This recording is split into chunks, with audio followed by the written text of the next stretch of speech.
الرجل الذي كان وفوده وبعثه إلى المدينة من النبي صلى الله عليه وسلم هو التمهيد الأعظم لقدوم رسول الله صلى الله عليه وسلم لنشر دعوته.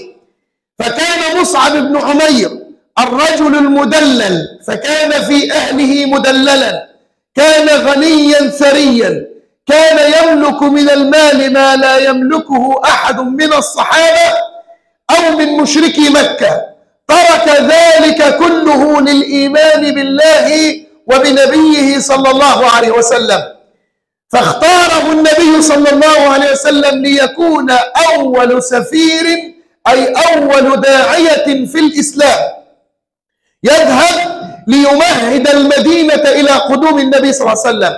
وأنا قلتها وبقولها تاني أن إسلام المدينة وانتشار الإسلام في أرجاء المدينة بعد ذلك وما حولها يرجع إلى فطنة النبي أولا في اختيار مصعب بن عمير، وإلى ذكاء مصعب بن عمير وأسعد بن زرارة في تبليغهم دعوة النبي، وأنهم كادوا أن يقتلوا من سعد بن معاذ لما كاد أن يقتلهم ساعة إسلامه، وأسيد بن حضير. فكان موقف مصعب بن عمير للتمهيد للدعوة من أعظم المواقف على مر التاريخ.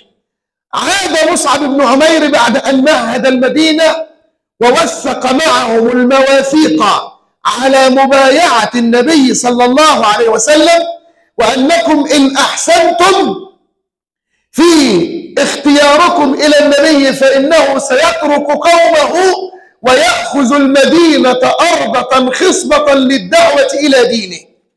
وترك المدينة على ذلك وواعدهم في الحج.